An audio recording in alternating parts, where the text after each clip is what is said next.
This episode of Techno Buffalo is brought to you by JackThreads. Welcome back to another episode of Ask the Buffalo on Revision 3. I'm your host, John Rettinger, and you can ask me any question that you have from the wide world of technology. Up this week on Ask the Buffalo, we're continuing our advice for aspiring tech reviewers and YouTuber series. We're going to be talking about affordable options for lighting, for audio, and how to try and best manage and navigate the YouTube tagging waters and how to best title your video to make sure that you get all the notice you deserve. This is Ask the Buffalo. Let's go ahead and get started.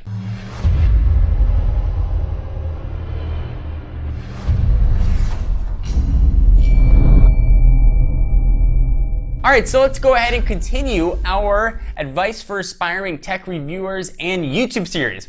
The feedback has been pretty positive. I think it's been helpful for you guys, certainly helpful for me to sort of go through and remember all the techniques that helped build a little bit of success and maybe revisit some of them in my own personal and professional life. So I can thank you for that as well. One of the big questions that I got was, John, why are you doing this? And on the outside, it would seem that I'm helping people to compete with me. I suppose that is a little bit true. I've always been of the mindset, though, that the whole tech reviewing community and YouTube as a whole and online video as a whole are really part of a big family.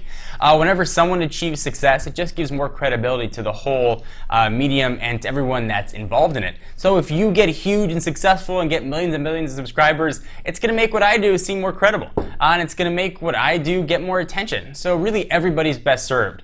So don't view things as competitive or competition.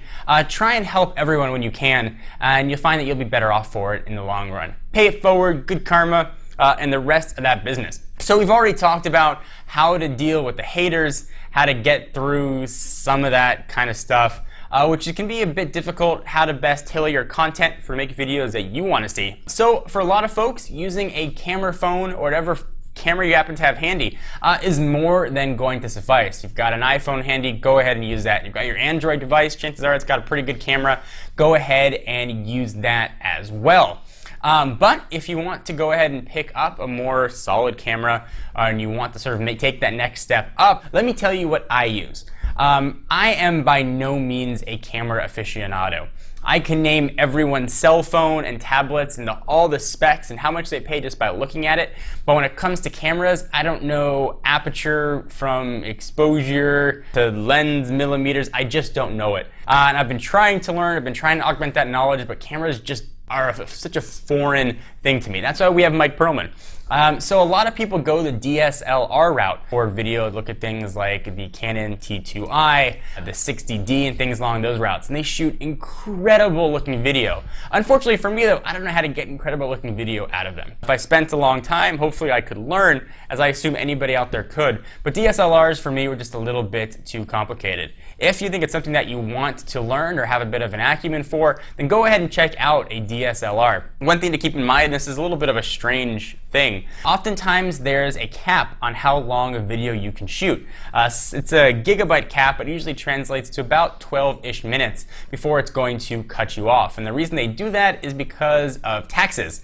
In a lot of countries, when you have a camera that can shoot video for over a period of time, it's technically qualified as a video camera and gets taxed differently. So to keep a product from getting double taxed as a still and a video camera, they have that cap there. And almost all cameras are going to have that. So a little bit something to keep in mind. If you shoot long videos and you can ramble a lot like somebody else, then you're going to want to every now and then hit the stop button, hit record again so you can continue.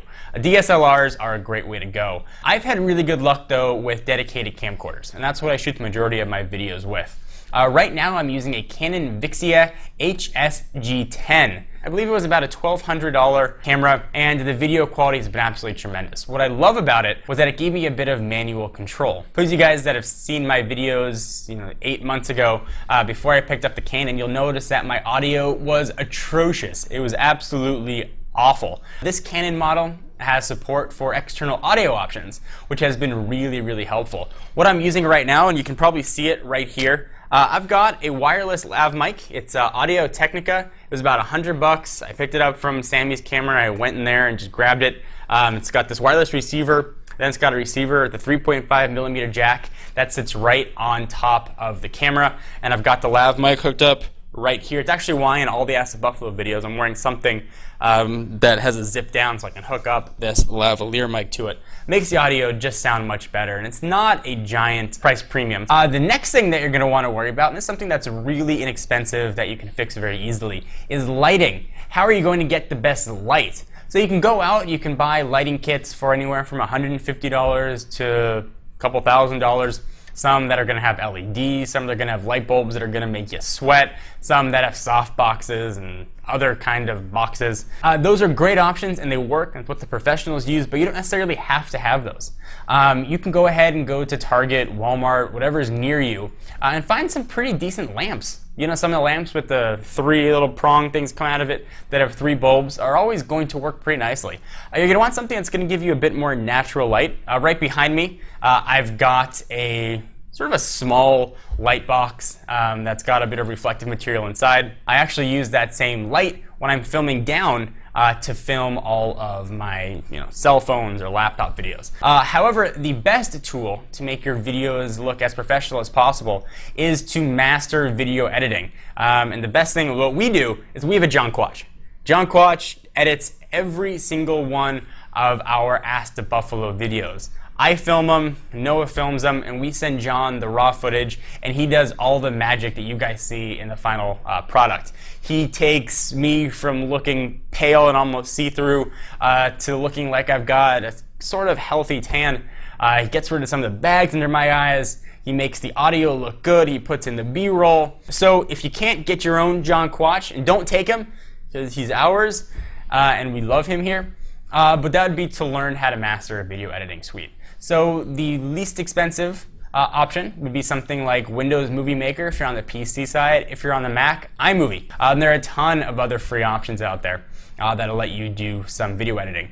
There are 30-day trials of products as well that you can try and see if they're best for you. Sony Vegas has a 30-day trial. A lot of the Adobe products also have 30-day trials. So you can go ahead and give those a shot as well. All right, so next we're going to talk about how to go through and take that video that you've made and put it on YouTube so people are going to see it. We're going to talk about some tips for tagging and titling. But before we do, I want to thank our friends and sponsors at JackThreads. Only suckers pay full price. If you love alternate apparel brands like Hurley, Stussy, but hate wasting all your cash on them, listen up. You can score these premium brands at up to 80% off every day. There's a new invite-only shopping club just for guys called JackThreads, serving you up street, skate, and surfwear brands at prices that will melt your brain.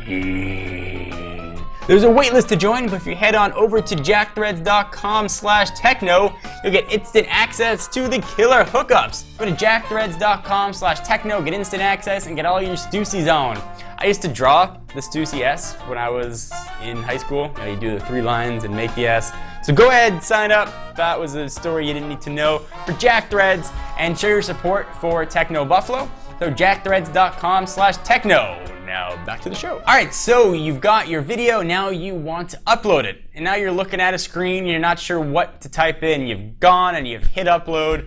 And now you have to title it. You have to put in comments. And then you got this thing called tags.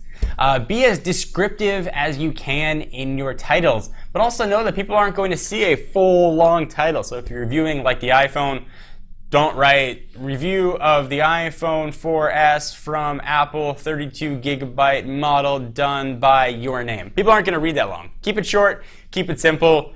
iPhone 4S review, iPhone 4S review for you. Whatever it is, just keep it short, keep it simple, and keep it direct. Don't do things like official iPhone 4S review, because it's not official. It's going to make you look like a jackhole, is the honest answer when people do things like that. And everybody knows it's not official. If it doesn't say by Apple, it's just going to make you look uncredible. At least that's my opinion. Picking a thumbnail is another thing you can do to help improve your video quality.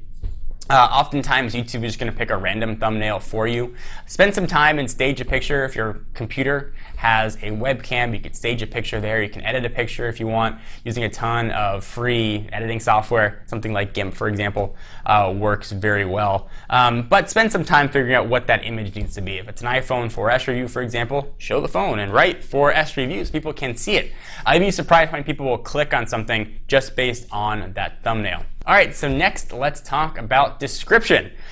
Try and put in a pretty detailed description of the product. And you want to do it as honestly as possible. But if you're doing, we'll keep it the 4S review. You want to write iPhone 4S review in there right up top so people are going to see that. And then you want to give a bit of description about what you're going to talk about. So I talk about iOS 5 on the iPhone 4S. Talk about Siri on the iPhone 4S. Talk about how the iPhone 4S looks and feels in the hand and compared to other Android devices. You want to write all that stuff out. Google's going to go through and they're going to essentially crawl the site and they're going to check for some of those keywords. Now you want to keep it organic. You don't want to just write iPhone 4S, iPhone 4S, iPhone 4S 30 times because that's going to hurt you and that's actually going to get you dropped down. But if you keep it organically and it looks natural in the context, you'll find that your rankings will start to go up. And that means people that are searching for iPhone 4S reviews will start to see yours earlier. All right, so now let's talk a bit about tags, and tags are super tricky. So first thing, it's something that I learned not that long ago, is you can use quotation marks. And quotation marks are going to essentially take a string of words, put them together into one tag. If you don't have quotation marks, every separate word is its own tag. So iPhone 4S review, iPhone would be a tag, 4S would be a tag, and review would be a tag. If you put quotation marks and you write iPhone 4S review, then iPhone 4S review becomes its own tag. So you want to be as specific with that as possible. iPhone 4S review, iOS 5, Siri, and things like that. You want to make sure you are giving as much detail as possible. And people are searching for those strings. That's going to at least help the most for your videos to come back up to the top of that list. So this has been just a brief summation of some of the tips and tricks you can do to be successful on YouTube. When you do become successful and become a gigantic trillionaire, don't forget Jon Rettinger, the folks at Techno Buffalo who helped you. I hope that you guys enjoyed. These are some stuff that I've learned throughout the years. Obviously, there are much more to learn and much more to know, but I'd love to hear from you guys. Stuff that maybe you learned and you were looking to learn, and stuff that you know, and we could share and create a dialogue. We can all help each other. For all your tech news, be sure to check out technobuffalo.com. We've got reviews, unboxing, rumors, tutorials, obviously how-to stuff, and all kinds of other tech news. Come on, check it out. We'd love to have you. Thank you to our friends and sponsors at JackThreads. Be sure to go to jackthreads.com/techno to get instant access today. I am Jon Rettinger, and I'll see you in the next video. Bye-bye.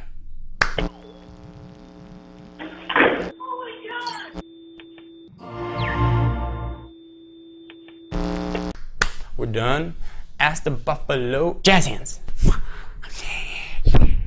Turn off.